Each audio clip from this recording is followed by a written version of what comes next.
We have the Liberal Democrat leader, Sir Ed Davey, joining us on the programme. Good morning to you. Just heard the very latest there from Nina explaining about those numbers. Just your reaction to that news. Well, it confirms what Liberal Democrats have said all along, that there needs to be a windfall tax on the super profits of the oil and gas companies. People across the country, millions of families and pensioners are really struggling to pay their heating bills, their energy bills, their motoring costs. And we need them to have a tax cut. Liberal Democrats are arguing for a VAT tax cut worth £600 to the average family. And one of the ways we'd fund that is through a windfall tax on the oil and gas companies. It seems fair, a fair tax system. And I don't understand why the Conservatives are unwilling to have fairness and to help people who are struggling. And we're hearing, aren't we, from BP just in the last few moments that they are proposing that they may invest £18 billion. I mean, obviously, we're talking about these vast profits. Do you see how the potential of a windfall tax might put that investment under threat? Well, I was involved in getting huge amounts of investment in Britain's renewable sector when I was Secretary of State for Energy and Climate Change. And I can tell you there is a huge number of people who want to invest in Britain's renewable sector. We don't necessarily rely on BP or Shell or any of the other oil and gas companies for that investment. So, you know, the reality is we need help for millions of families and pensioners now. The cost of living emergency is really severe. Liberal Democrats are saying today that the voters out there, they've got 48 hours to send a clear message to the government. They need to do far more. The government has no plan at all, doesn't seem to care about these millions of people who are struggling with their heating bills. And here is a source of money from the oil and gas companies, which they weren't expecting these profits. They're completely unexpected. It's a windfall, and we should use some of that money to give a big tax cut for people who are struggling. OK, we'll talk about the elections in just a moment, but let's talk about what the Lib Dems would do. The cost of electricity and gas in the next year is expected to be around £38 billion more than in the previous year, according to research. Now, your party is saying that the windfall tax would raise £5 billion. It's actually not going to make such a great difference, is it? It's not enough. We've actually said it could raise over £10 billion, and we've added to the fact that VAT receipts are £9 billion up because of inflation. So there's a significant chunk of money, and that would fund our huge VAT tax cut, which costs £18 billion.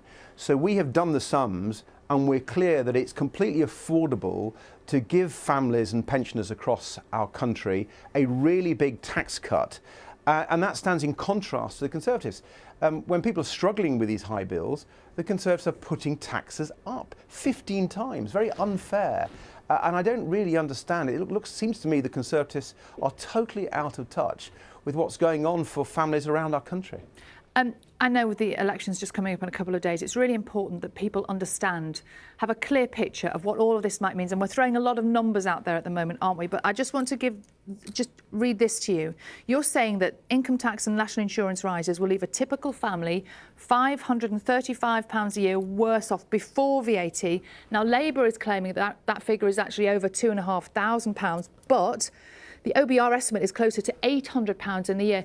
What's right? And can you understand why people are confused and a little bit overwhelmed by all of this? Well, sometimes the figures start at different periods, so it's often difficult to compare. And I get people will be a little bit confused. But what is not confusing is the fact that the Conservatives are putting taxes up time and time again. When Liberal Democrats have said you can afford, if you take the right measures, you can afford to have a much fairer system to help families and pensioners. That is absolutely affordable, but there needs to be some tough decisions, and the Conservatives don't seem to be willing to take that. They seem to be, you know, they gave in the last budget a tax cut for banks, Why are they refusing to put a windfall tax on the oil and gas companies, cutting a tax on banks, and not helping millions of families and pensioners in the way that Liberal Democrats are arguing for? There's something really wrong. Is it as if Boris Johnson doesn't care about ordinary people who are struggling? OK, let's talk a little bit about Thursday, shall we? What is a good day on Thursday for the Liberal Democrats?